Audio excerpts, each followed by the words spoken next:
We'll go ahead and call the regular council meeting to order.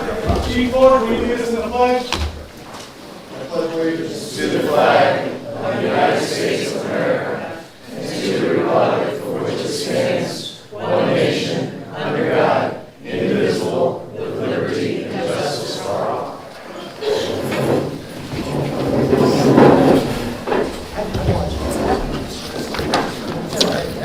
Yeah. We have a roll call. Becknick? Here. McKinney? Here. Shaver? Here. Saracey? Here. Bertone? Here. Heights? Here. Thank you. Can I have a motion to approve the minutes from October 15th? Second. Who did the first? Frank? Mm-hmm. Saracey? Aye. Becknick? Aye. McKinney? Aye. Shaver? Aye. Bertone? Aye. Heights? Aye. Thank you. From our solicitor, Mr. Jim Lyons. No report tonight, Mr. Mayor. Thank you. It looks like I need a motion to accept the volunteer firefighters dependent fund members with no changes. So moved. Second.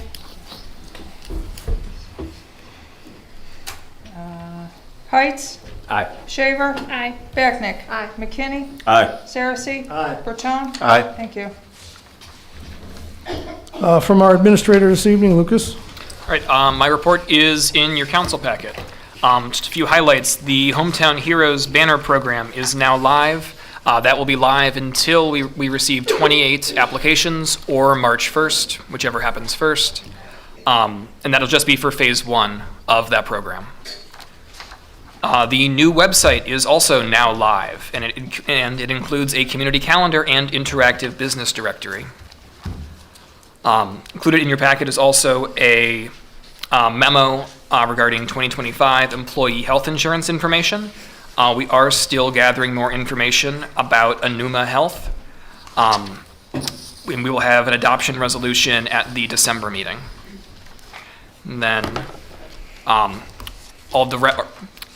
large majority of the residents should have received a notification of lead status unknown letter recently. If not, you might be receiving one shortly. You do not need to worry about these. This just means that in our service inventory spreadsheet, we do not have a listed service line material. It's nothing to be concerned about. This is part of our ongoing effort to remove lead lines from our system. And that's all that I have. Thank you, Lucas. Any questions for Lucas this evening? Okay. From our village engineer, Andrew. Thank you, Mayor. Couple items to note. The road program for this year, construction is done with that. For the wastewater, for the water treatment plant, demolition, all work associated with that has been complete. For the water tower, all painting has been completed on the water tower. Our next step is for CEI to bring power to the site. They're currently scheduled to come sometime mid-December.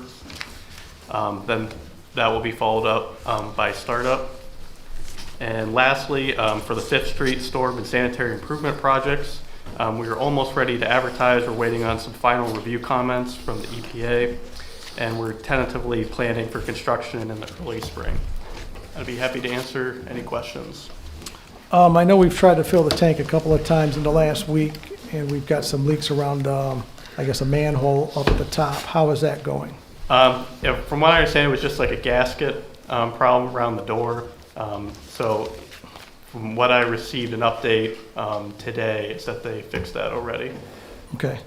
So have we filled and flushed? Or we're just waiting on power? They'll need to fill and flush next week. from Okay. what I All understand. right. Very good. Okay. Thank you for the update. Any questions for Andrew? Okay. Maybe silence the phones. Thank you. From our fiscal officer, Christine Page. All right, for the month of October, why is this not right?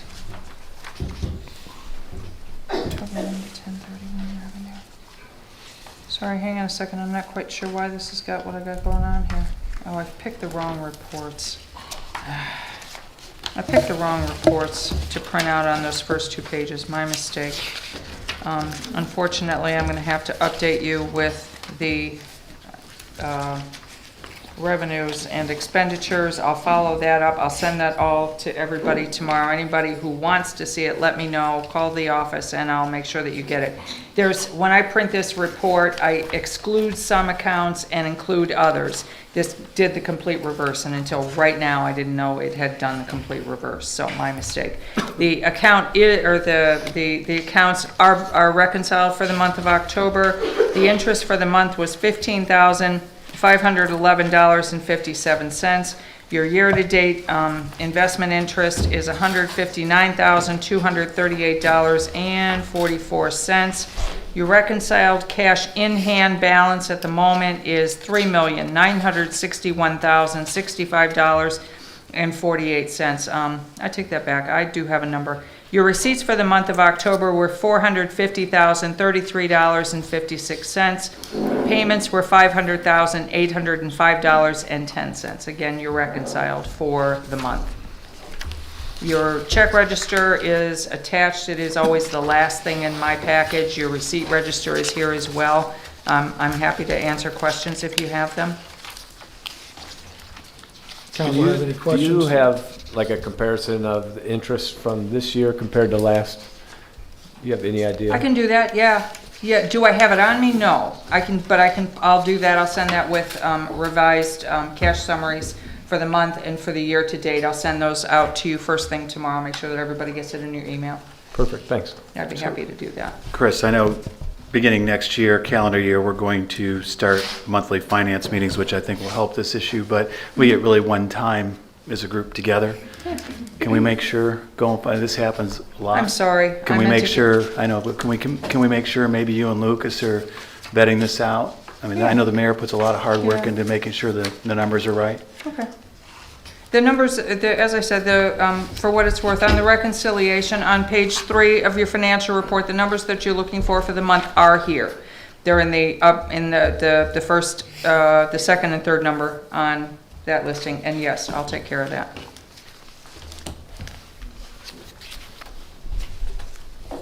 Okay. So we're on to old business. I'm gonna try not to butcher this too bad. But basically, I'm gonna ask council to table both 2024-80 and 2024-81 until January 7th. We're gonna call a special meeting at 6:30, but at 6 o'clock, we're gonna have a public hearing on ordinance 2024-81, that's designating short-term rentals as a conditional use. Both of these were on for third read, but like I said, we gotta have the public hearing for 81. Ordinance 2024-80, establishing chapter 1381, regulating short-term rentals. Again, that was on the third read. Planning Commission has made a recommendation that hasn't been presented yet. We will have that recommendation presented to council at our December meeting. We could take formal action then if you guys wanted to on that one. But being that they're both kind of packaged together, I think it would be just cleaner to table them tonight, pull them back in the beginning of the year after we have the public hearing. Mayor, make that motion to table, both. You said the 7th we're having that? Yeah, we're gonna do it on the 7th. We'll have the public hearing at 6 PM, and we'll have the special meeting at 6:30. Finance Committee can meet sometime before or after the meeting, because we probably won't have much for the first meeting except for those items. Okay? You want a second? Yeah, I'll second it. I'll second it. Bertone? Aye. Heights? Aye. Backnick? Aye. McKinney? Aye. Shaver? Aye. Saracen? Thank you. Thank you. Safety Committee, Mr. Saracen.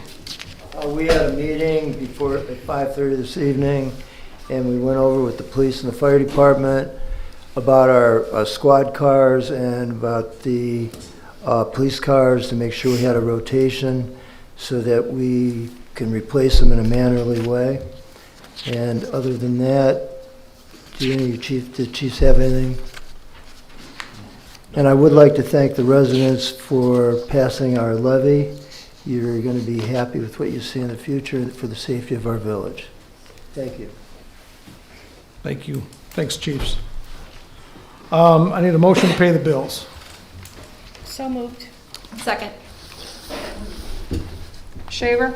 Aye. Backnick? Aye. McKinney? Aye. Saracen? Aye. Bertone? Aye. Heights? Aye. Thank you. Resolution number 2024-86, a resolution to request an amended certificate, approve and amend permanent appropriations and declaring an emergency. Move to adopt. Second. Move to suspend the rules. Second. Suspend. Bertone? Aye. Heights? Aye. Backnick? Aye. McKinney? Aye. Shaver? Aye. Saracen? Aye. Adopt. Bertone? Aye. Heights? Aye. Backnick? Aye. McKinney? Aye. Shaver? Aye. Saracen? Aye. Thank you. Resolution number 2024-92, a resolution administratively recording the compensation of certain officials and employees of the village and declaring an emergency. Move to adopt. Second. Move to suspend. Second. Suspend. Backnick? Aye. McKinney? Aye. Shaver? Aye. Saracen? Aye. Bertone? Aye. Heights? Aye. Adopt. Backnick? Aye. McKinney? Aye. Shaver? Aye. Saracen? Aye. Bertone? Aye. Heights? Aye. Thank you.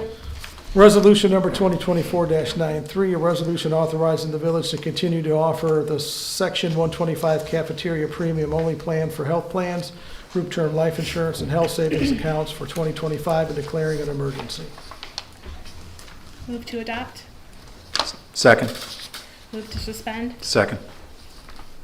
Suspend. Shaver? Aye. Bertone? Aye. Backnick? Aye. McKinney? Aye. Saracen? Aye. Heights? Aye. Adopt. Shaver? Aye. Bertone? Aye. Backnick? Aye. McKinney? Aye. Saracen? Aye. Heights? Aye. Thank you. Resolution number 2024-94, a resolution to place delinquent accounts upon the tax list of the village of Fairport Harbor for collection and declaring an emergency. Move to adopt. Second. Move to suspend. Second. Suspend, Backnick? Aye. McKinney? Aye. Shaver? Aye. Saracen? Aye. Bertone? Aye. Heights? Aye. Adopt. Backnick? Aye. McKinney? Aye. Shaver? Aye. Saracen? Aye. Bertone? Aye. Heights? Aye. Thank you. Okay.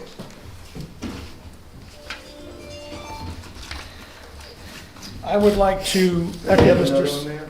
What's We that? got one more. We got one more? Did I miss 95? Yes. Yeah. I did. So I signed it and everything, sorry. Resolution 2024-95, a resolution to approve the solid waste management plan for the Lake County Solid Waste Management District and declaring an emergency. Move to adopt. Second. Suspend. Second. Suspend, Saracen? Aye. Heights? Aye. Backnick? Aye. McKinney? Aye. Shaver? Aye. Bertone? Aye. Adopt. Saracen? Aye. Heights? Aye. Backnick? Aye. McKinney? Aye. Shaver? Aye. Bertone? Aye. Thank you. Okay, I just wanted to take a quick moment to echo Mr. Sarace's words of thanks to the voters of the Village of Fairport Harbor for the levy passages. I want to thank council for your deliberate and lengthy discussions before we ever went to a levy, and mostly the chiefs and your staff. It was a pretty convincing yes. I think that speaks volumes for the men and women that work for your departments and for your management of those departments. I mean, I really don't know what else to say but a heartfelt thanks to the voters and to your guys' department. So bravo for what you do for us. Thank you. Before I ask council if they have anything, I have a feeling I know why most people are here this evening. If you're not here for the recent sale of property on High Street and you have a comment for council, I think I should ask you guys to go first in the public session. So if there's a show of hands out there, does anybody have anything for council this evening that's not regarding that? Okay, Bill, when we get to the public section, I'll call on you first then, okay? So then before we go to public session, and again, I go to council, I saw Zach Weaver show up here. So Zach, I don't know if this is right or wrong or indifferent, but since you're the reason why most of the people are here, I think you should go after Bill, maybe discuss what you've done with the purchase of the property, et cetera, and then we'll be open for comment. I'm not trying to stack the deck or anything, but I think there's a lot of interest, right? And I think it's fantastic to see what I'm looking at here. We normally have about 3 or 4 people at these meetings consistently. So to see the passion or the, I don't know if passion is the right word, but to see that there's this much public support for what we've started in the downtown and what we're continuing to do is breathtaking. I really don't know what else to say. It's good to see you. I don't know that I'll have answers for everybody or not, but again, this is democracy at work, right? So you come and you talk to your leaders. So thank you for taking the time out of your lives for that tonight. So council, do you have anything before we go to the public? I do. Go ahead, I have a Elizabeth. couple things. One, I just wanted to circle back about the Lighthouse Grill, just to see if there's been any movement on, anything. On that property on the corner. Yes. Not at this point. Okay, so are we gonna move forward with? Are we just gonna let it sit? What are we gonna do with it? So we have a vacant property registration program on the books. I do not know the last time it was actually enforced. It's been a while. Yeah. But we have talked about reinstating it. Yes. So, I'm here for getting that moving as well. Yeah. That's where you're going, right? Yep. Here, here. And the second question is regarding the sale of the property on High Street. I just want to be sure that the point of sale inspection was done and, Yes, it was. okay. Yes. I can email it to you as well if you would like.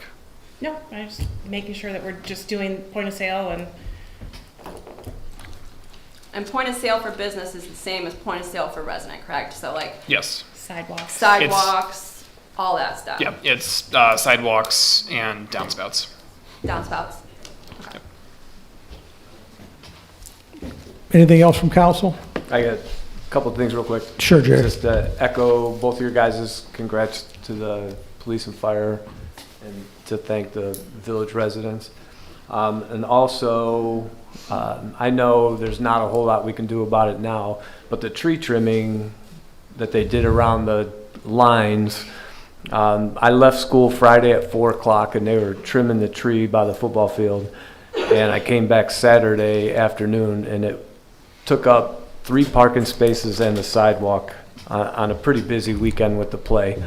And again, most of the time they cut it, it's in the tree lawn of people's yards and they pick it up. But they didn't pick it up till noon today. So really, if we could just let them know ahead of time not to block sidewalk, not to block parking spaces, that was kind of an inconvenience at a pretty opportune time. So if there's something that can be done and said to them. We can follow up with them. They don't tell us when they're coming though either. But, Exactly. But we can get that stuff cleared out of there, Right. you know, for sure. So yeah, definitely. Thanks, Jerry. Yep. One last one, Mayor. Yes, sir. Thank you to you, Fire Department, Police yeah. Department, for helping decorate the lighthouse. Made it short order, quick work, so thank you very much. Yeah, thank you for that. My legs, thank you very much. So, all right, Bill, you're up.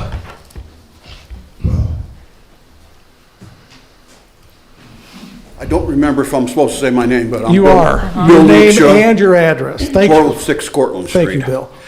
I just got a curiosity question concerning the painting of the new water tower. Yes. Why wasn't the painting oriented so that when you come down Richmond Street, you can see the Fairport Harbor?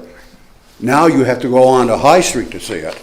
I would think you would want people coming into the village to see the logo and the name and everything. It's facing south the way the other one does, Oh, right? And then we went with the northwest, right? Yes. The northwest to see it from leaving town. So we covered the corner here. okay. So you see that, and I guess I would be the one that picked it. I was coming off of Route 2, I can see the old tower and see Fairport Harbor, I can see this tower. So I Okay. don't know that you're gonna see it off of Richmond any better on the orientation. Like when the foliage is up, you won't pick that up until you hit the bridge, Right. no matter which way you would have oriented it. But some thought went into it. Okay, I was just curious. Yep, thank you. And it does look beautiful, Mayor. Thank you. Yes, it Thank does. you. It looks so Thank good. Okay. So then, as we go forward, just state your name, your address, and then you can speak. If we get too long-winded, I may ask council to pass a motion to where we would cap the comments, but I don't want to do that. So, Zach, I guess I'll open the floor.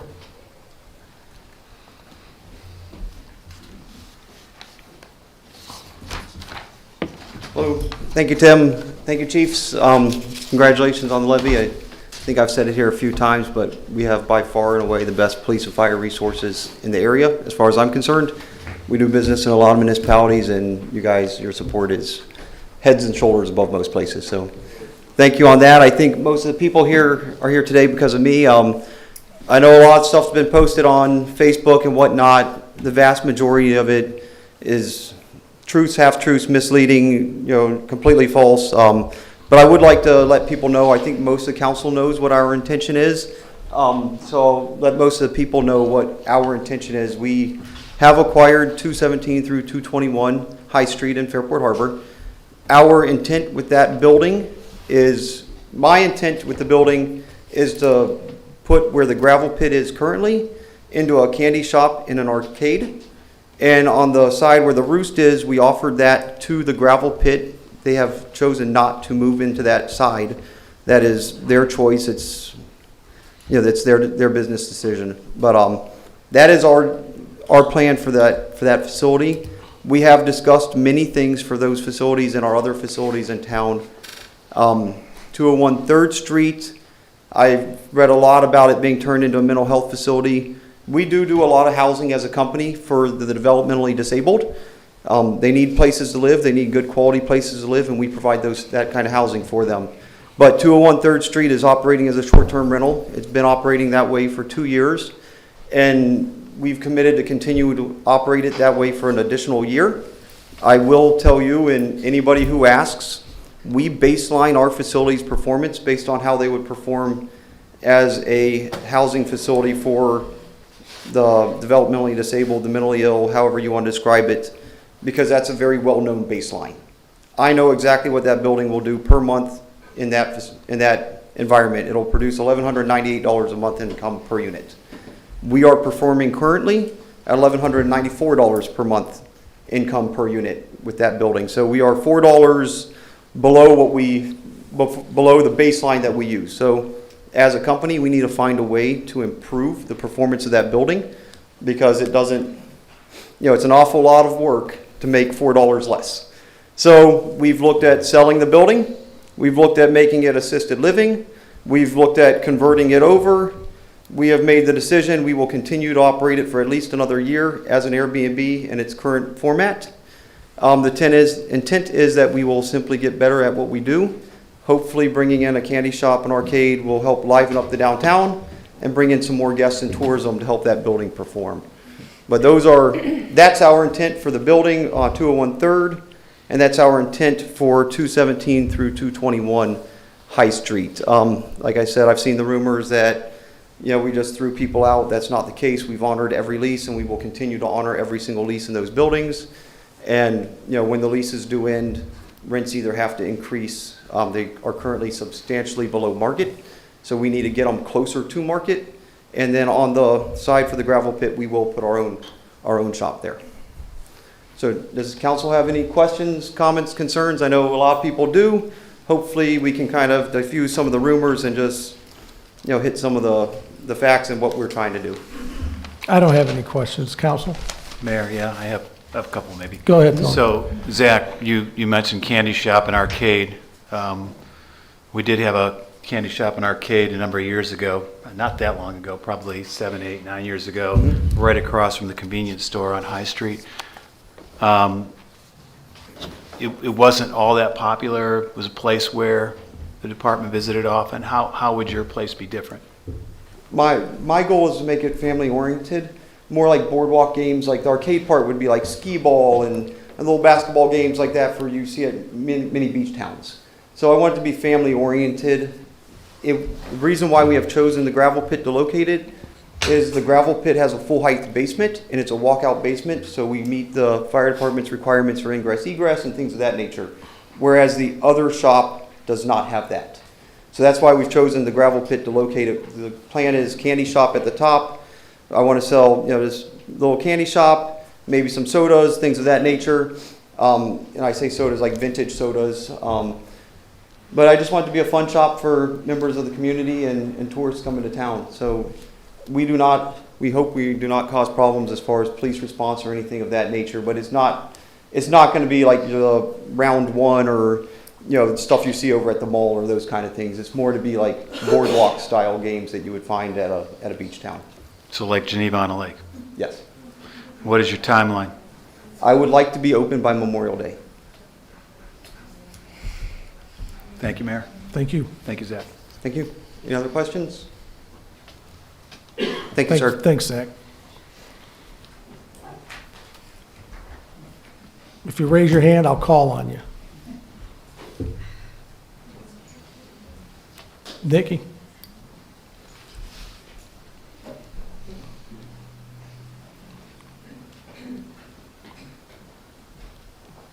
Nikki Bentley. I live on High Street, and I'm the owner of the gravel pit. I had all these things to say in my head, and then I walked in and saw all these people, and it's a little overwhelming. My mom's here also. She's a co-owner. And my girls are out there because there's too many people in here. I'm sure, as many of you know, the girls were babies when we opened.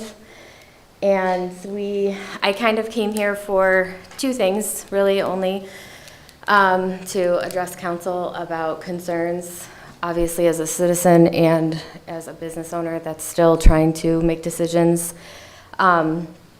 but mostly just to tell you guys that we love you and we appreciate the outpouring of support that's always been here. It's amazing. It's an amazing community. I felt that when I moved here, and 6 months later, when my husband got diagnosed with brain cancer, everybody just crawled out of the woodwork and they did not even know us. And has since just, I mean, literally showed up in every way possible, always, including so many of you guys too. And we just really are so appreciative of everybody. I know that there's a lot of people that are angry and upset. You know, that I guess is in a weird way, I don't know, also heartwarming, I guess, that you know, we're in this predicament. However, as a business owner, business is business. We did not buy the building, and our lease is up in 6 weeks. You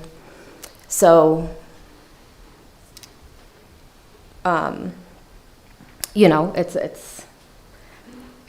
it's definitely something that we have always known would be a possibility if we continued staying in a lease rather than owning our own property. I was not going to say anything about Zach or the purchase of the property. However, I'm not sure where you are, Zach. We spoke one time on the phone last week, and we did not make any decision. Our meeting is actually tomorrow to make some decisions, so we have not made any decisions about where we're going to go, what we're going to do. So I guess if we're trying to squash any rumors, we are still trying to think of all of our options.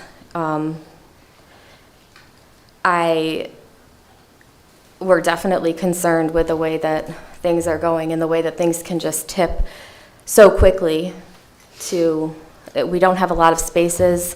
I guess the second part of what I'm trying to say is it's frustrating to me. I've been here for, I don't even know how many years now, over a decade. And we have pleaded with you guys to please put stuff on the books that would deny occupancy permits for certain types of businesses, because regardless of whether the gravel pit is in the downtown area or it's not, or we're at this specific address, or we're across the street, or we're here or we're there, we have all worked so hard in the last decade to really just grow the downtown district, the shops, the restaurants. You know, I know Leanne's here. They opened up right after we did. And this is not a town that can sustain on its own anymore. It hasn't been for decades. We need outside people. The Metro Parks brings in hundreds of thousands of people every single summer. We need the short-term rentals. Sure, they can be regulated, they can be limited, but we need those, and we need shops and eateries and specialty stuff. I was told personally by Zach that office spaces could be going into our space. Also, the Wine Roost next door, the other place, has a walkout basement. Well, you just shook your head. You're nodding your head yes, but you just told everybody here that ours was the only one that doesn't. So that's also not factual. And it's just so important to have the businesses that you can walk. When you walk down High Street, when you're on the sidewalk and you're walking and you want to grab your ice cream cone or your coffee or whatever, that you can go into these establishments, specialty services, specialty retail, all of that kind of stuff, not office spaces, not other stuff that he told me that he was tossing around the idea for. So I guess if you've made a decision since you talked to me a few days ago, then that would be different than what I was told.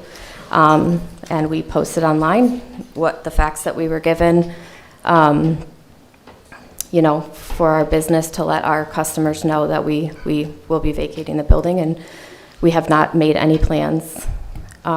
So yeah, it's frustrating. We've pleaded and pleaded over the years. Myself and other business owners and Leanne have come to you guys and said, we've come to you guys with printed out, maps for other cities towns that are about the size of Fairport, and how that could work, how that could look, and it's just, it's been a decade. And I mean, you just brought up Lighthouse Grill.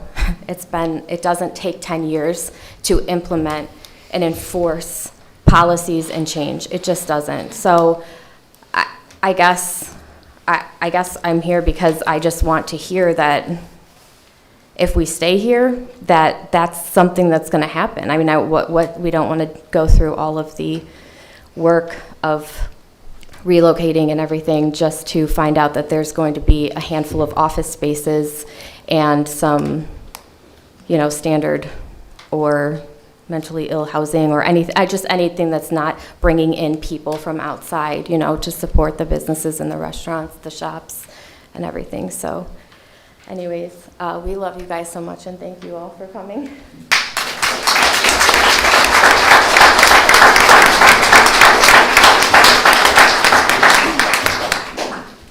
Anyone else? You have one way in the back. Come on up, Karen.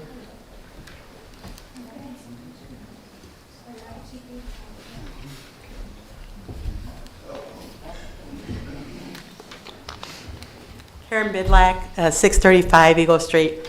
I wasn't prepared to say anything tonight, but there's two words I have on my mind: economic development. I really truly think that our council and our village administrators has our village in mind for growth. And but I'd like to start seeing some of it. I don't know, is there a committee that's established that does the economic development, that can see the buildings that are vacant, those signs that are coming soon? Is there any movement there? You see, like was mentioned, we see a lot of other communities. I mean, I'm okay with an arcade as long as it brings in, the security there and that it's safe for the people who walk the streets, because we have something great in this community. We have a beach. We're at a beach town. We've got so much to offer, and there's nothing but we can build on this. And I think we can bring the people in our village if we have something to offer them. But I think I don't know if you have a committee that is looking into vacant buildings that are falling apart, how we can bring that in here. So I would just like to encourage the entire council. And like I said, I think you all have it in mind that that's the best interest for the residents. Look into a little bit further and deeper, and maybe some action or movement. Thank you. Thank you. I think I saw Leanne next.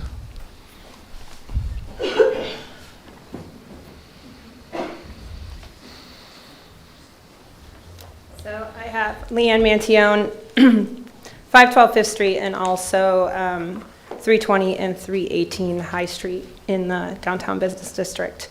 And I apologize that I'm sick, so if you can't hear me, let me know. I have my own comments, but I've also been asked to read a letter to council from one of the other residents and business owners who was not able to attend. So if it's okay, I will read that into the record first. Yes. So this is from Reverend Dr. Shannon Steringer. She is located at 634 Plum Street. Mayor Tim Manross and the Fairport Harbor Village Council, please read the following statement into the Village Council meeting scheduled for Tuesday, November 19th, 2024. My statement is regarding the changes taking place in the downtown business district here in Fairport Harbor, Ohio. Over the last 34 years, I have been a resident, employee, pastor, and business owner in this village. My husband, Richard Steringer, and I moved to Fairport Harbor in 1990. We have spent the better part of 34 years here in Fairport Harbor, not only as residents, excuse me, but prior to 2018, I worked for 22 years at St. Anthony of Padua Parish. In 2016, we purchased the closed St. Michael's Byzantine property at 630 and 634 Plum Street, which was in a state of disrepair. We renovated it into the Hilda Garden House Church and Shrine, where I currently live and serve as the pastor. In 2019, we opened the Green Shepherdess Fair Trade Boutique on 3rd Street, and in 2022, we moved the boutique around the corner to High Street where it currently exists. We have invested a tremendous amount of time, talent, money, and labor into these efforts. We made the decision to invest ourselves in Fairport Harbor because we believed in the people and the potential it held. What has unfolded over these past couple of weeks is an embarrassment to this village and to all of us who have invested in it. Are there no zoning regulations in place to protect small businesses and/or the downtown district from predatory investors?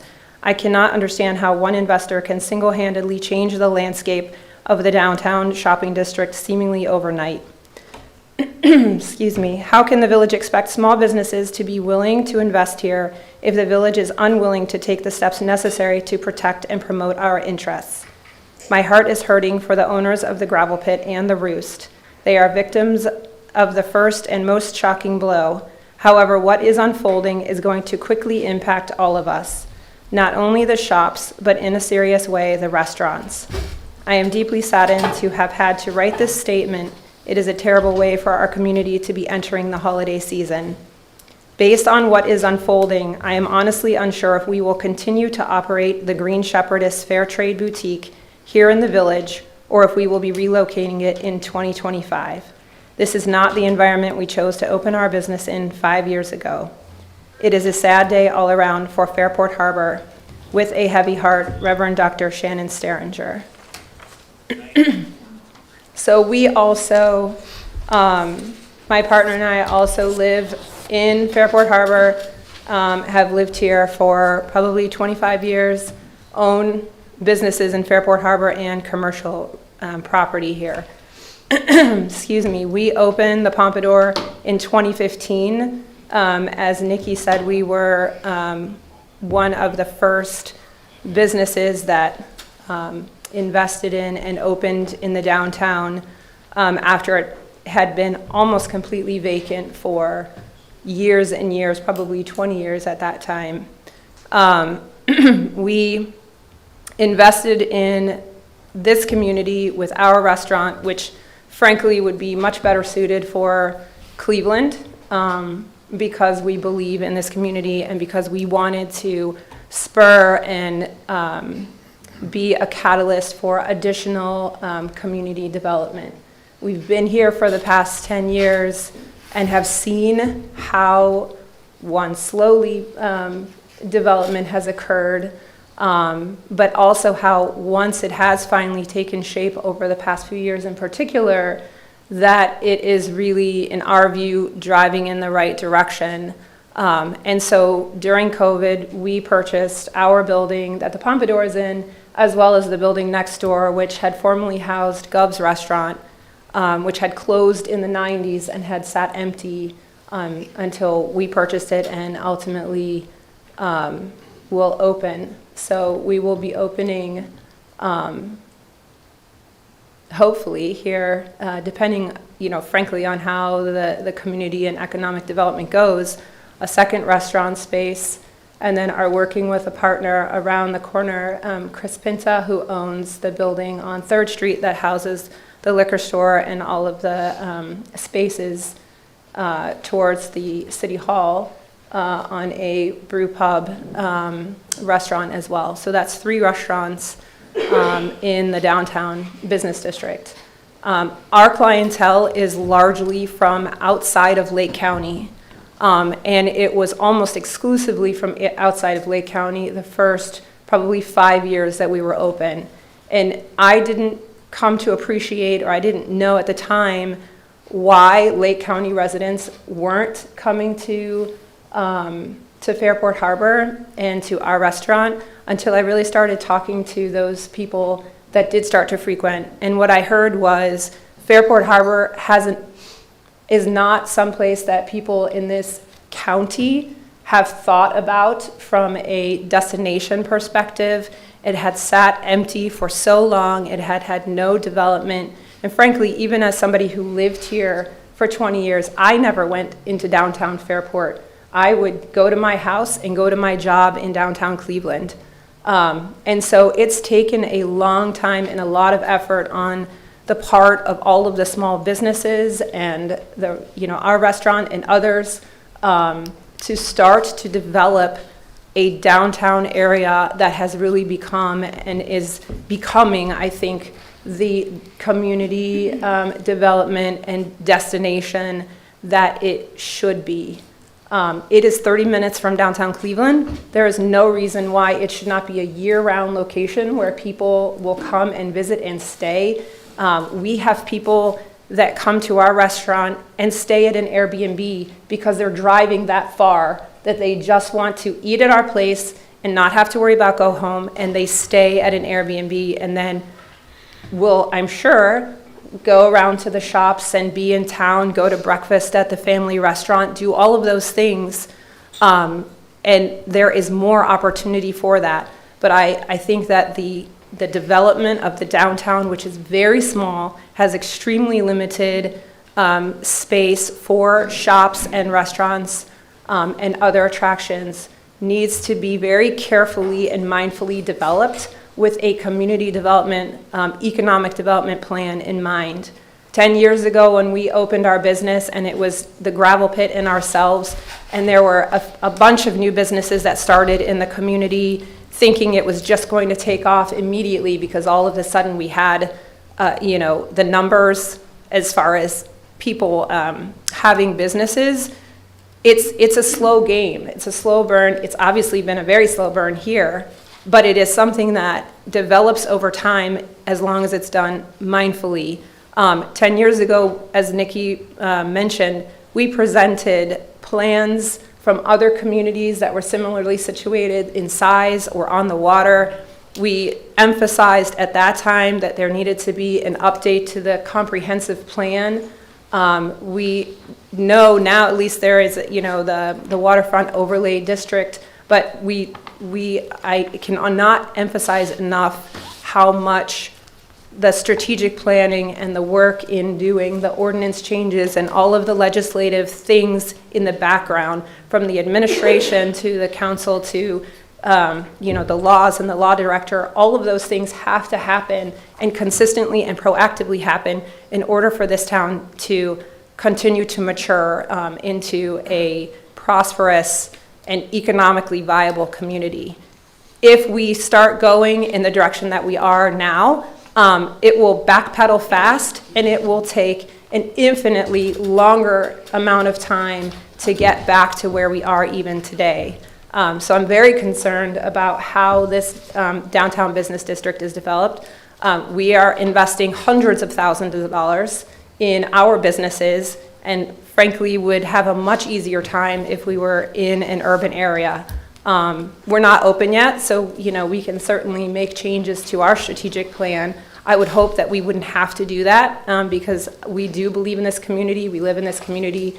We're investing our dollars in this community.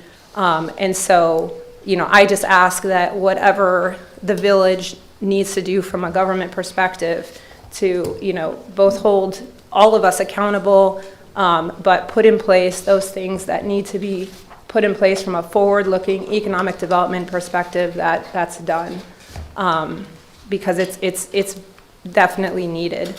And then I would just mention, in addition to living and working here, I'm also an administrative law lawyer, so I'm very familiar with ordinances and things like that. I did look and see that there's ordinance 112113 regarding entertainment arcade overlays and the specific requirements related to that. So I would certainly encourage a review of that in conjunction with any future plans for the spaces that are going to be reoccupied, and just hope that the village sees the progress that's been made and works towards true community development, economic development plan that's needed. So Thank you, thanks. Leanne.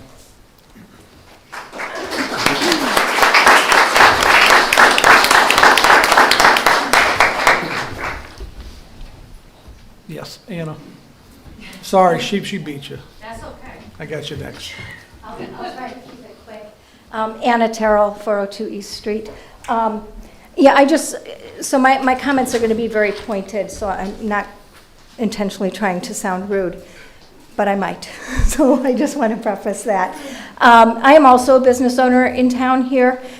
I spent a year and a half looking for space. I looked at everything that was available.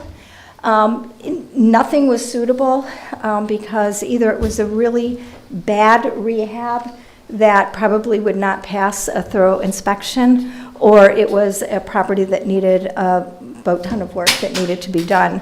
I was very lucky to be able to rent through the Hungarian Reformed Church. They've been absolutely wonderful to me, and the police chief, the fire department, the mayor was very supportive in making that happen. So I'm very thankful for that, and I appreciate it. But I am going to make this, and this is what's not going to come off nicely, but I'm just going to say it, because I know this is the experience of a number of the businesses too, that when businesses open here in town, very few of the folks from council or the administration visit those businesses. So I've been in my office for 2 years, and only one council member has stepped foot in to see it. And I've had a number of open houses, and certainly I'm available anytime to show anyone the space to see what I'm doing there. And I know that other businesses have made that comment too. I've lived here 33 years. I've watched businesses open and close. Most of those businesses are women-owned. Most of them are renting in spaces that are in very poor shape, and they really put a lot of effort in improving that space so that it looks like a good storefront and is presentable to their patronage and customers. In most cases, over the years, what I've seen is those businesses have had to fold or close because when the landlords seem to discover that they're being successful, they up the rent to an untenable amount. So usually doubling their rent or increasing it very high, forcing them out because they cannot make a profit and guarantee that they can make that rent every month. It's incredibly unfair. They're often given very little notice, so all of the things that they've invested in building that business, they've had to sell for dirt cheap just to unload it because they can't afford, and it doesn't make sense to put it in storage. There have been times that, and this is way past, so many of the folks here are not affected, but they would have their boxes packed the day before they're to move out, and then they get someone from the village saying, is there anything we can do to keep you here? And by then it's too late. Often these rents are being increased, and then when the next person moves into the space, no improvements have been made by those landlords to justify the increase in the rent. It's so disheartening to see. And currently most of our businesses are owned by women, and you can see the blood, sweat, tears, and heart that has gone into improving their spaces when it comes to painting, putting in flooring, lighting, all of these fixtures that they do to make their spaces presentable.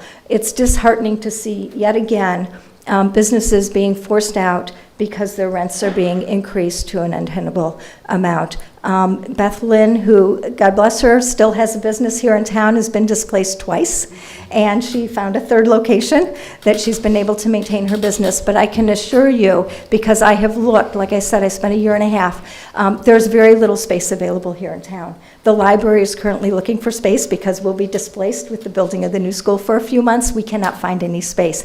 Meanwhile, there are many spaces here in town that are vacant and are not being forced to improve. We've got the Denora building that's been sitting for years with no improvements. It seems like that building's not going to go anywhere because it requires a lot of remediation from what I understand. There are a number of other businesses on High Street that for some reason aren't moving, and my guess is because the people who own it don't have the money to remediate it, and it's not worth selling to anyone who can fix it up or tear it down and rebuild. I don't know if there's anything that council can do, but I hope that there's some consideration to look at the spaces we have in this town that are laying vacant and making sure that we can get them up to code or somehow usable, and that when there is a change of ownership, if you're just looking at sidewalks and downspouts, that would worry me because I'm sure there's electrical work. I'm sure there are, there's a lot of outdated stuff. I know the one building, when there was an owner in it, they literally drilled a hole through the wall and the building to run electrical for lighting outside the building. So there's no way that that's code, but they do it. And, because they're trying to make their businesses functional. And so I really hope that we start to look at this and that we take care of our businesses better, because we really have enjoyed, post-COVID, how well our community has flourished, and the opportunity to be able to shop local. And really, I get most of my shopping done locally, and it's wonderful. So, maybe a Penny Arcade will be good for this town, but it certainly leaves some ill will when it happens in this manner. And so that's part is disheartening. And I hope that somehow council, village administration, I don't know, can take more of a proactive position in helping businesses thrive here in town. In my before times, I used to travel around Ohio. My vacation was 2 weeks. We would pick a quadrant of Ohio and just drive. So I saw a lot of small towns throughout Ohio, and I would ask them, because I was living in a town that everyone said, from the time I moved in here in 1991 to the present, I hear the same thing with the same tone of voice. Oh, Fairport Harbor, it has so much potential. 33 years later, I still hear that. So I would ask these small town folks what they did when they had towns that thrived, and they all said similar things. They built it from the ground up with collaboration and community engagement, and most of them were small businesses owned by women that were making it work. No one was looking for a riverboat casino. No one was looking for a golf course or any kind of big deal thing that was going to bring in a lot of taxes. They really built it from the ground up. And some of you have heard me say that before, but I think that that's what we have to do, and we have to consider that. As far as the gravel pit goes and the Roost, what's really disheartening, in addition to what wonderful businesses they are, is the people that ran those businesses. They put so much into this town. I remember when Nikki moved in and wanted to paint the outside of her business, and everyone was worried that it wasn't going to be white. She brought color to this town, and we all value it and celebrate it. When someone wants to paint their buildings. Lisa did so much for Tourism Council and to promote this community inside of Fairport and outside of Fairport. So they really have done so much. It's a tremendous loss to not only lose their businesses, but to lose them in this community. So I just want to end it with that and thank them for everything that they've done for us. I really appreciate it. Thank you. Thank you.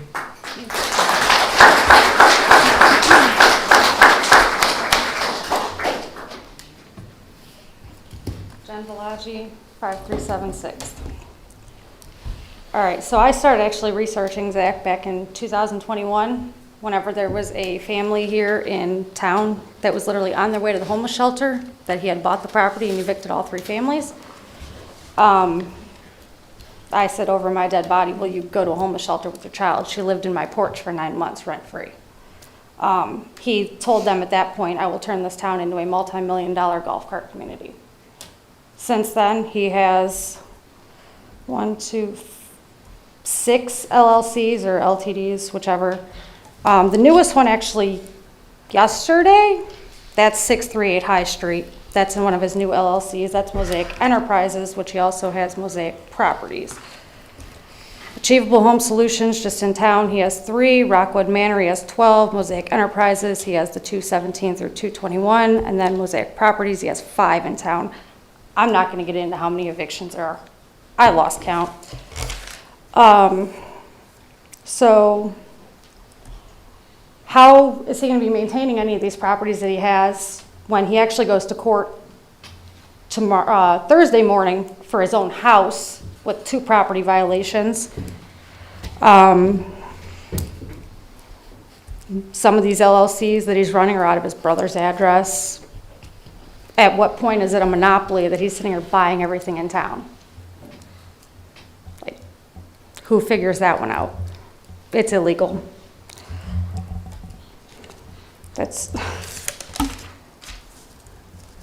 I actually had people messaging me last night asking if they should find new housing because they're not sure now if they're going to be evicted. So that's just all things that need to be looked at as to at what point does he get stopped? Because this is getting a bit ridiculous. And for him to say he's not kicking people out, I've been through it. I took a family in, and I know plenty other that have ended up homeless from him. So just curious what you guys are going to do about it. That's all. Thank you.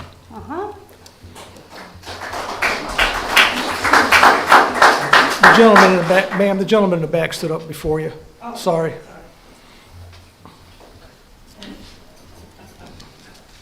I'll try to be brief. My name's Joe Cruz, 211 Cortlandt Street. My claim to fame is my daughter Shannon Barnhill, and she runs Mardi Gras, and she's done a lot in this village, and I just try to stay out of the way. We have several rental properties, and I understand the need to make money on rentals. I try to keep mine. I've been in construction for 40 years. I'm retired now, but I try to keep mine up. I don't think the police get hardly any calls, if ever, to our properties. If they do, people don't stay there long. So that's very important to us. And the better the village does, the higher I can raise my rents. And that is part of the issue of owning property, is making money at it. So it's a double-edged sword. I understand how some of these business owners feel.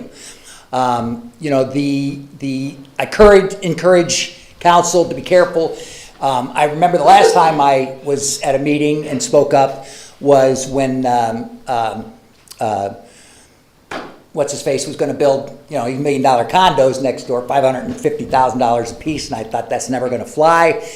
And you know, he came in and had all these great promises and showing all these great pictures. And I'm looking at him as a contractor, and I'm saying, I'm going to drive into High Street, and I'm going to see 22 garage doors, because that's all we were going to see. We weren't going to see anything. Everything was facing Paynesville and the river, but that's not the picture that he showed. He had a huge poster of look how beautiful this is, and he had a small 8x11 of here's what the backside's going to look, which is what we were going to see driving into the village. I agree this village has gone a long way in the period I've been here. I bought my first property, I think it was 2008, and I put a lot of money into my properties. Most of them have been vacant and boarded up, and you know, I take pride in that. And so it's important to have zoning rules and to follow them. I think that there's a lot of zoning rules on the books. I think some of them get followed, some of them don't. I'm all for following the rules, whatever they are. I think we need to have stricter rules in the zoning, and that would avoid a lot of this stuff up front. I've worked in a lot of municipalities, a lot of expensive municipalities, where I had to do a lot of prep work before I could get a building permit, remodeling permit, zoning permit, any kind of permits. I had to show them materials, I had to show them construction methods, I had to show them all kinds of stuff. Plans go through several meetings, and I know it's tough in a small village to do a lot of stuff like that, but if the rules were properly strict, then we wouldn't be having these issues. And I think too often what I see is things are getting reacted after the fact, that somebody comes in and they say they're going to do something great. They come in, it doesn't quite go that way, and by then it's too late. And because people are reacting then instead of being proactive, and that's what I don't like to see. You know, and like everybody, like the one lady said, you know, that's how you build a house from the ground up. You know, you don't come in and well, anyway, you've got to do things correctly. And I think part of it is with the zoning, a big part of it with the zoning. I've seen that. I called the zoning department because I own 715 High Street, and next door at the former barber shop, someone, I'm not sure who bought it, but they were trying to put in 2 rentals on the first floor. It's commercial property. Commercial properties are supposed to have commercial on the first floor and residential on the second floor. And I'm like, how is this happening? And never really got a proper answer, but I noticed that construction in the other part where the barbershop was stopped. So, you know, it's like, and the other part was rented. And even then, you know, because I bought one of the houses I bought it as a 3-family, but it reverted back to a 2-family because of the zoning rules. And so it's like, those are the rules, follow the rules. I understood the rules, and I followed them. And I don't see that is being followed as closely as possible as it should be in Fairport. I sold, I had 530 High Street. I think, I just talked to Shannon, or I texted Shannon, and I think that Zach Weaver is the person that bought that. And the reason he bought that was because he wanted to put a driveway behind 530 so he could drive from 530 off of High Street into the building that he owns behind it. He was going to put all kinds of gravel down, and that's what he wanted that property for. And I'm like, well, that's not legal. But that's where, if you're not careful, people will say things and then do whatever they want. I don't know. Again, some of this, I'm speaking off the cuff, so I'm not sure I should be quoted on all of it, but I do know a lot of the zoning rules, and I think that the zoning needs to be, number one, enforced, and number two, enhanced. Thank you. Thank you. Hold on. There was a lady that stood up before you. Yes, ma'am. No, come on. You're good. So I moved up here from Canton, Ohio. Name and address. Oh, please. I'm sorry. Vicki Pavasic, and I live on 441 Independence Street. And moved up here about 20 years ago to marry my husband, Demir. He was here in Lake County, and lived in a condo. We decided we want to come and have our own lovely home, and it was here in Fairport. So we've been here about 5 years, and so I love this town. It's so wonderful. It's so quaint and special. And what I have to say is I have people that come up here not only from Canton every summer to visit me, but they come up here for the lake. They come up here for the shops. You can't find the wonderful little things, tchotchkes and shirts and everything down 90 some miles from here. I also have relatives that come from like 120, 130 miles from here, out in the little towns, the little farm community where I grew up. They come up here and they don't really want to see me that much because they want to go down to the beach and they want to go to the ice cream shop and they want to go to these shops. And when we start taking that away, and oh, by the way, a lot of these people that come up here that I know from down there, they're my age. They're in their mid to late 60s and that. And it's so nice because they can get out of the car, they can walk along, visit the shops, go to the restaurant, go over to the creamery for some ice cream. And if you start breaking that up, what are we going to have here? You know? And people will tell me, oh, I can't wait till next summer. Right now, people are saying, I can't wait till next summer so I can come up and visit and we can go to the shops, and I want to go to that creamery and I want to go to this shop. And you can't find the things that these folks provide down inland because everything's so special, okay? And that's why people come here. And I'm sorry, yeah, it's older people, okay? But guess what? Older people have the money, right? Understood. So, you know, We're not mad at you. we can have a place where there's lots of kids spending some bucks here and there, or we can have something, a community that draws in mature people who have the money, who have the decorum to want to shop, drink, have a wonderful meal, and also bring their grandkids, okay, and then families. But if we start going off and end in this town where it's like free-for-all, and I think it's going to be very detrimental. And I really like the idea as a homeowner, okay, that I've stayed on Geneva on the Lake back in the day, and I don't know if you've ever stayed close to the lake, the strip as they call it. There's motorcycles all night. Of course, motorcycles up there, but there's carrying on all night, right? And so if that starts to happen, I don't know that we want to even stay in this town. And so that's another thing that we need to think about. Are good residents, taxpayers that keep up their homes and everything, are we going to want to stay in a town that starts being more of a free-for-all kind of place? That's the best word I can use. Second of all, this economic development. I came from Canton when it had beautiful stores, and the ladies wore gloves and hats to go to the stores, to a point where in the 70s it was desolate and it was drug-ridden and crime-ridden. And then in the 90s, little art shops started popping up, and they started an arts council, and then there was music.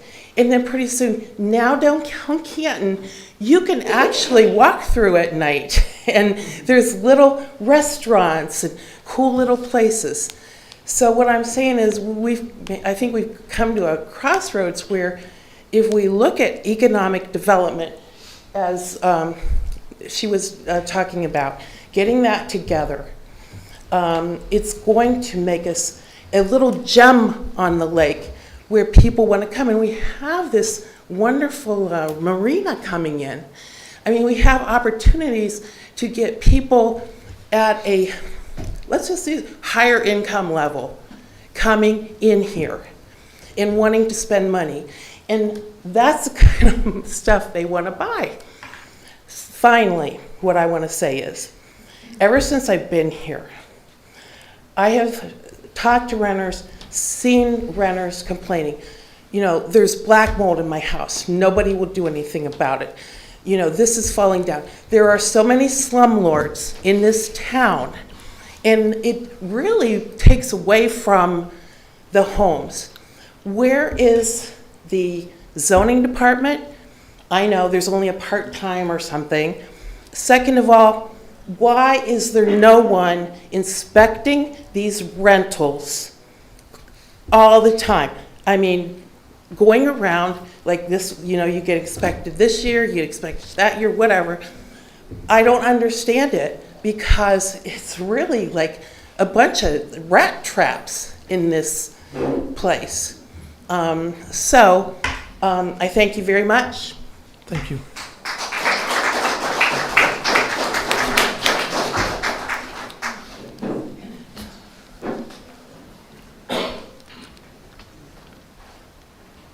Good evening. My name's David Williams, 1249 High Street, and perhaps we could move things along here a little bit. I'd ask the audience just by a show of hands. I would imagine the majority here, you here this evening, are in opposition to this. Okay.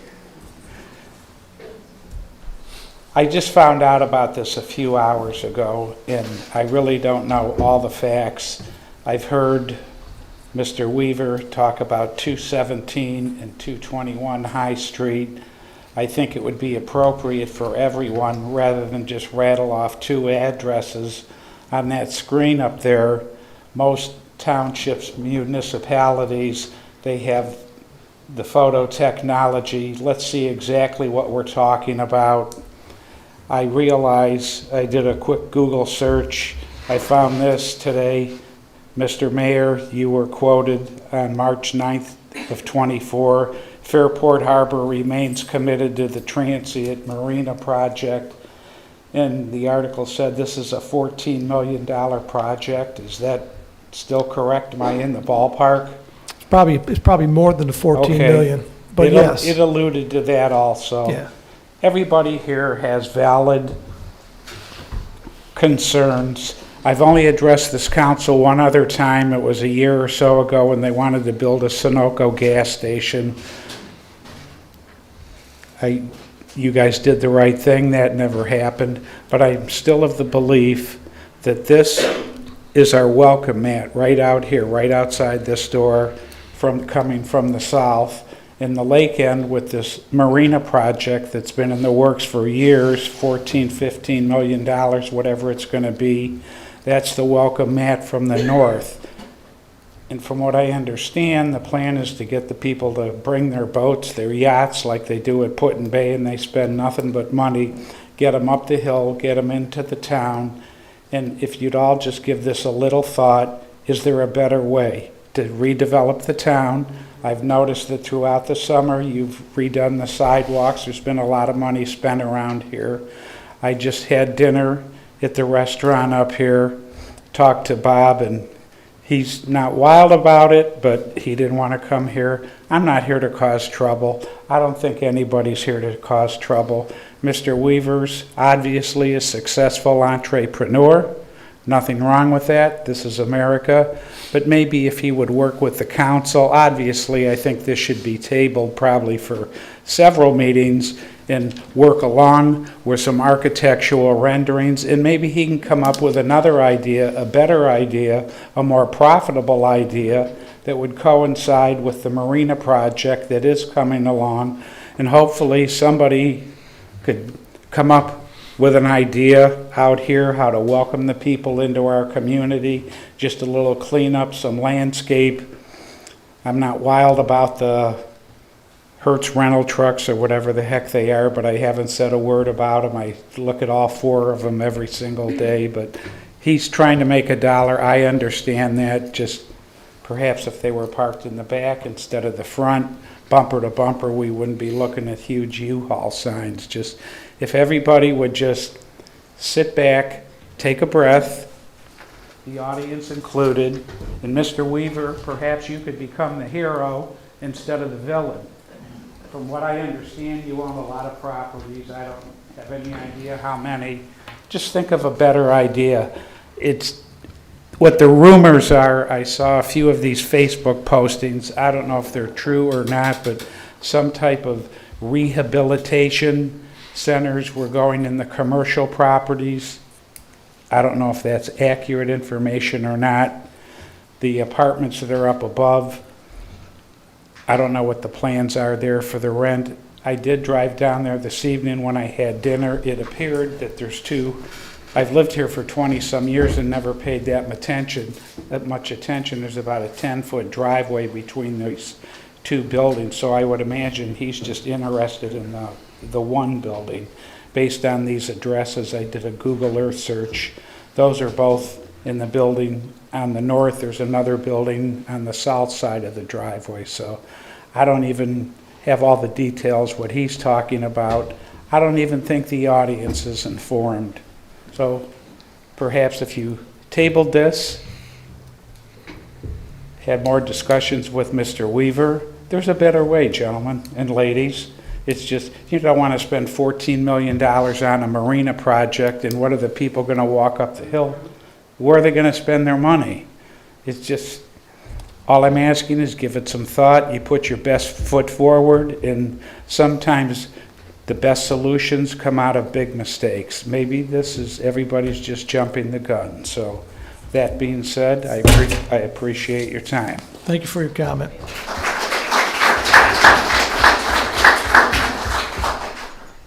One more? Go ahead. Hold on a second. Not in the back, sorry. Somebody up front had you beat. So we got 2 more. Hi, my name is Melissa Crockett-Willis. I live at 202 Huntington Beach.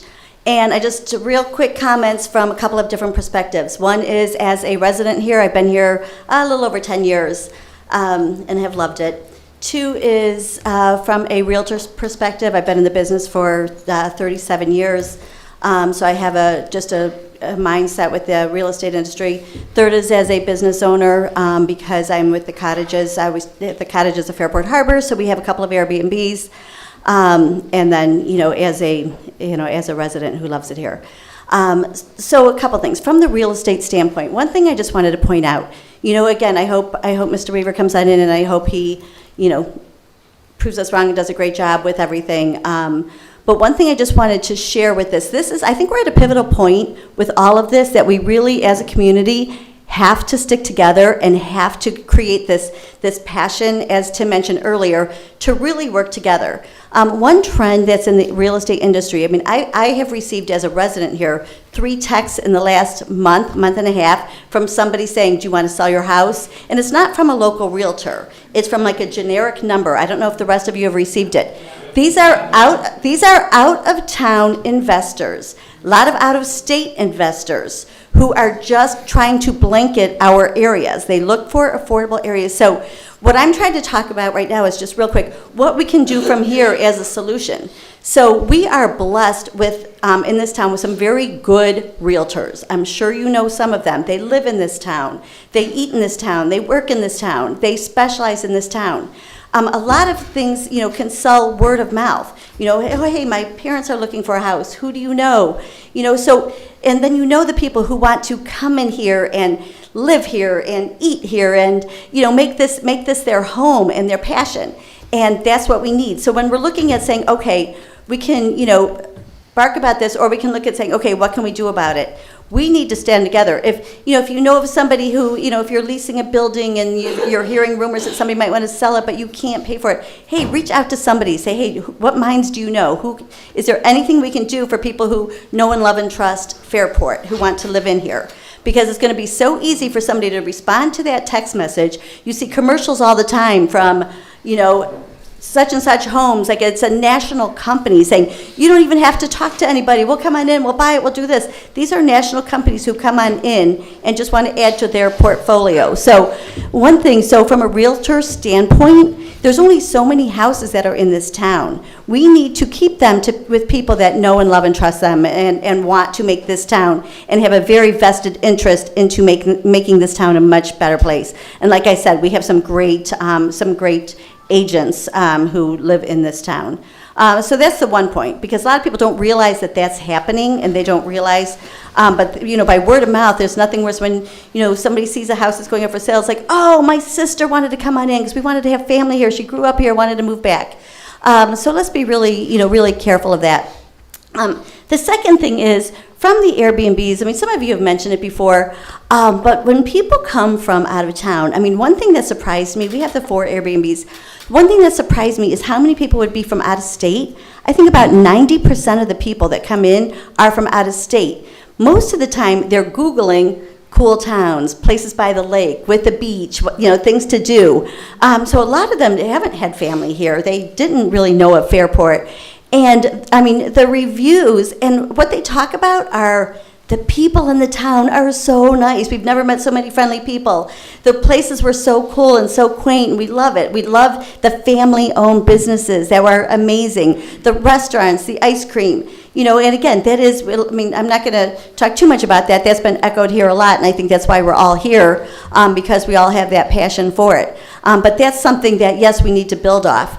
The other thing, the other perspective that I was coming from too is I am on the Port Authority.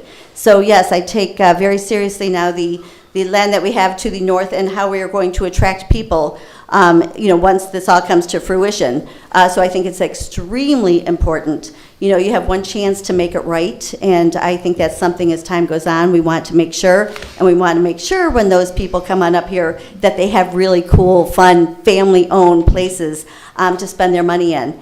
And I think my final thing is just to all of these residents here, we love calling this home.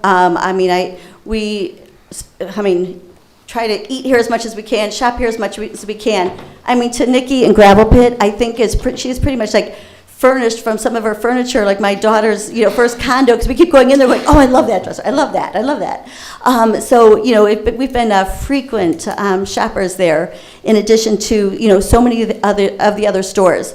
So my request would be to everybody who's here or listening, if you love this town, we're going into the holiday season right now. Let's make this the best month and a half for all of these businesses. If you're looking to buy a gift card, don't go to somewhere, over the bridge. Buy it from Pompadour, buy it from the family restaurant, buy it from the creamery. Give those as gifts. If you're looking for a creative gift for your family or your parents or your brother, I mean, give them a membership here to the senior center. Give them a tour, a gift card to a tour to the lighthouse. Like, let's look at saying, okay, how much money, instead of complaining and then going out and shopping over the hill, what can we do right now to, a month or two from now for all of our owners of all of our restaurants, of all of our businesses to be like, wow, I mean, this passion came alive and we just made it the best month and a half ever for all of our family-owned local businesses. So that's my story, and I'm sticking to it. Thank you, Melissa.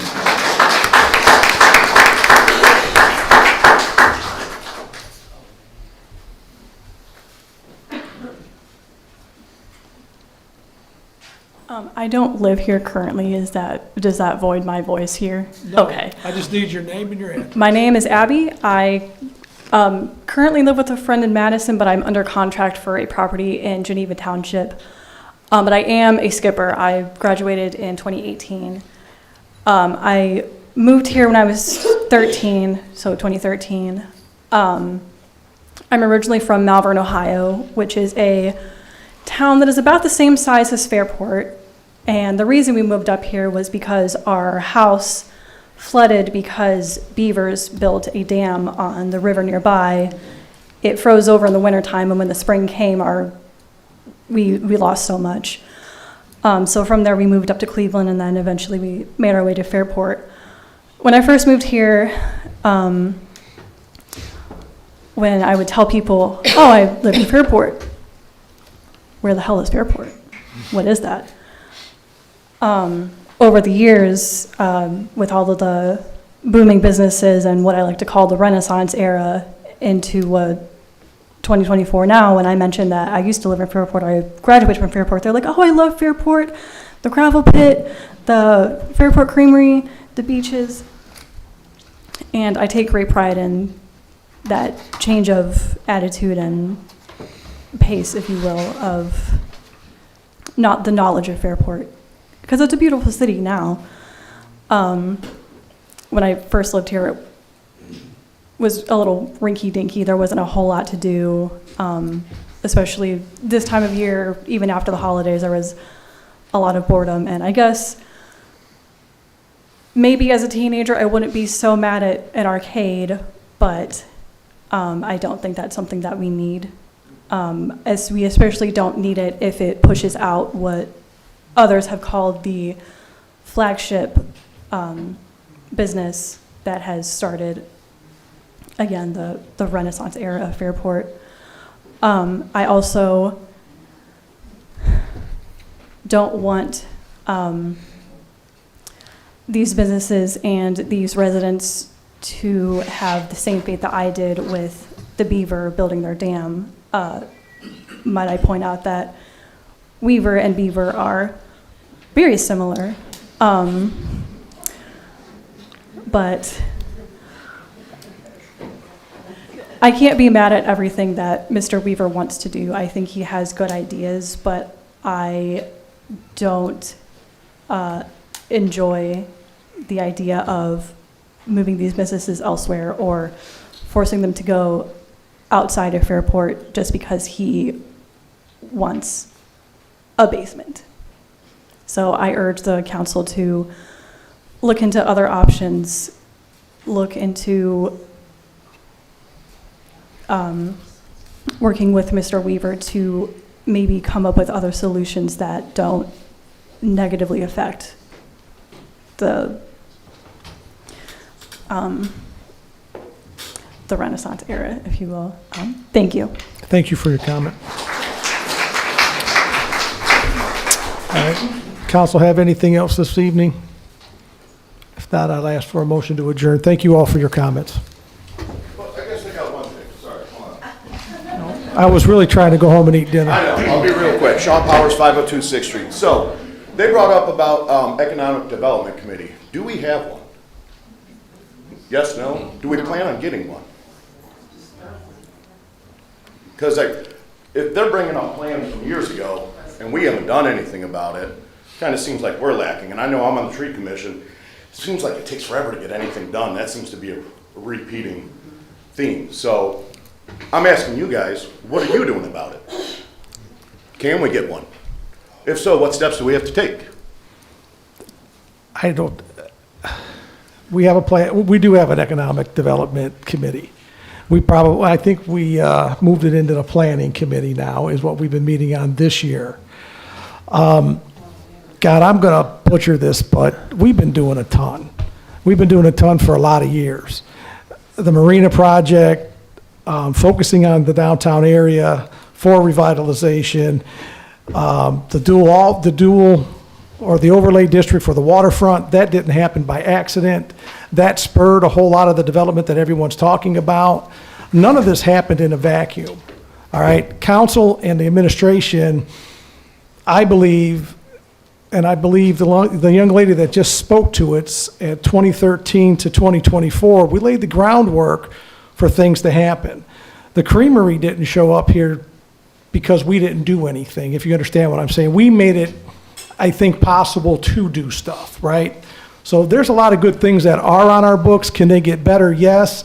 Economic development is a tricky conversation to have in this environment here. I've had economic developers that I had grants for that worked for us for a little bit of time, and it worked out, it didn't work out.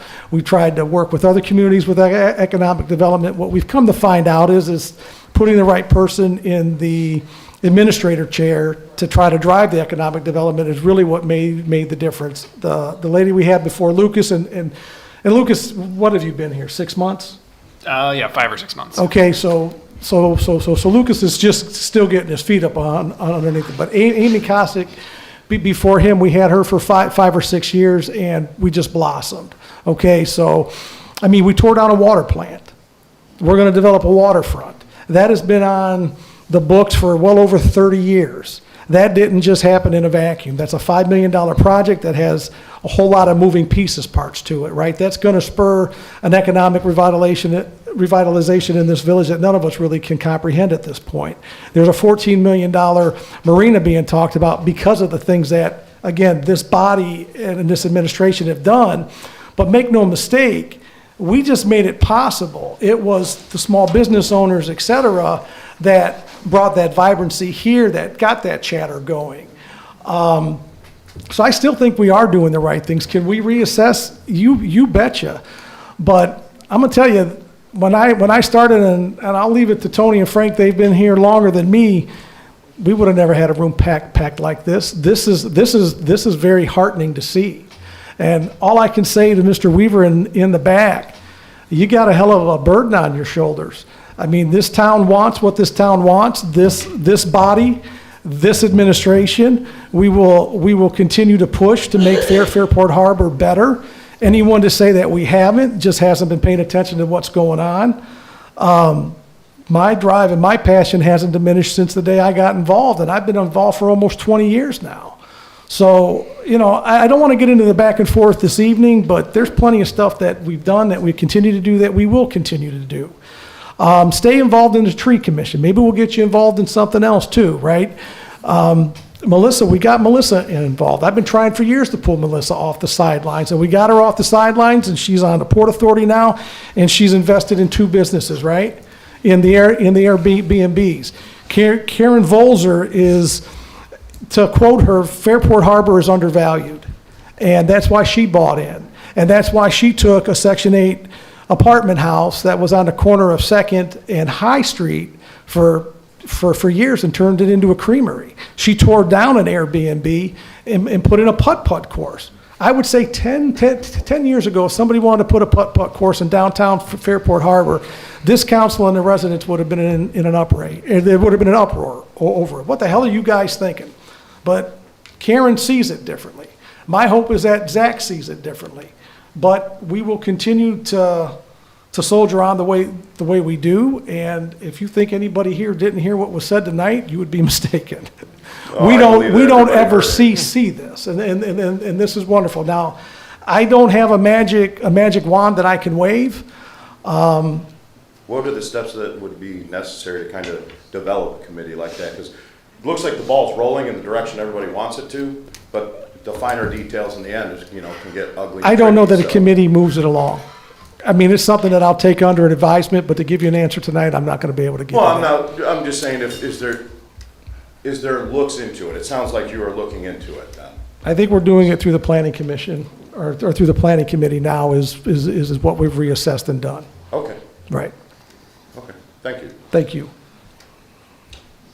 If nothing else, and I don't want to cut anybody off, because again, this is what this meeting is for, but if not, I will. I would like to say one more thing, if I could. Yes, you may.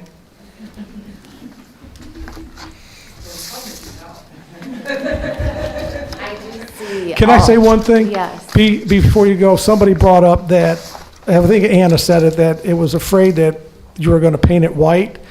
It was because and I remember this meeting with you, your mother, and your aunt. I've never been afraid of many people in my life, but the three of you are frightening together. It was abandoned brown, folks, was the color that the administration was holding on to, and we ended up passing that wonderful color palette to where we do have the vibrant colors in town. But that's what it took, right?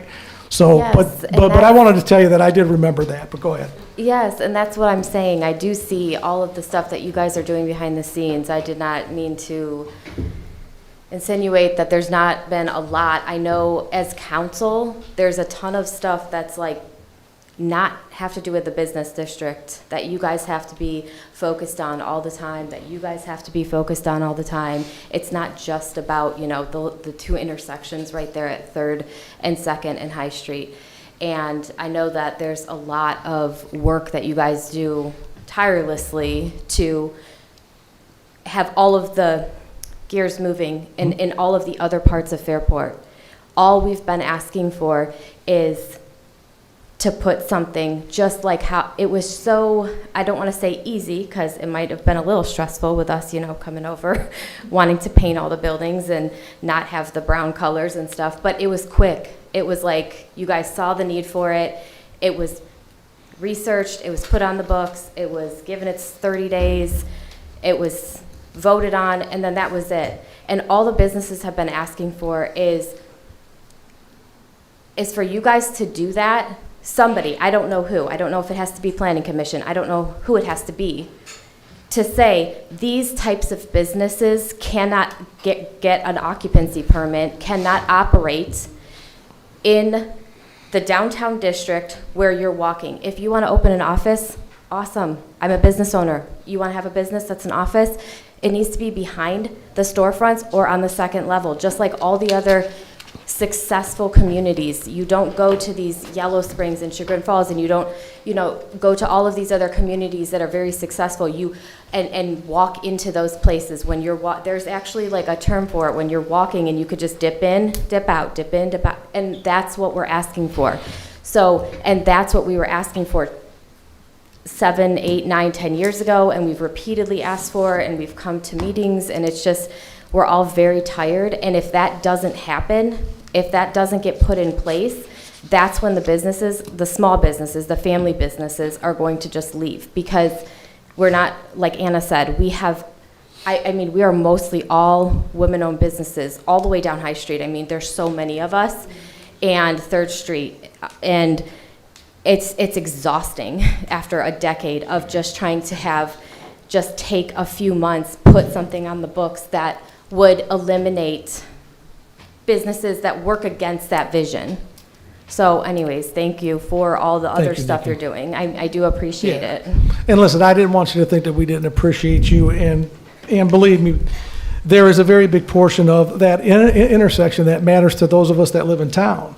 Without a thriving place, you know, I'm still just missing a steakhouse. That's the only thing I leave Fairport for. Yeah. But everything else I have here, and I wanted it to be walkable and all of those things. So, you know, again, thank you for taking a shot on us all those many years ago. I truly hope this isn't the end of your story and us. But you know, And I don't think it's just us. I mean, it's. I don't either. I know I know for a fact it's a handful, it's a few other businesses. And I think what they want to see before they make decisions while their leases are up is that this is actually like going to happen, and not just like looked at over the next few months. I'm talking like actually taken seriously so that they can move forward with their either investment or renewing their leases or us finding a new spot or so on and so forth. But I know it's very late and everybody's. No, but as I stated, late if you for think us. we didn't hear that message here this evening, you would be, Okay. you would be remiss leaving here. Okay, thank you. If nothing else, I'll make a motion to adjourn, or I'll ask for a motion to adjourn. Anyone, please? I'll make a motion. Second. There you go. Becknick? Aye. McKinney? Aye. Shaver? Aye. Saracen? Aye. Bertone? Aye. Heights? Aye.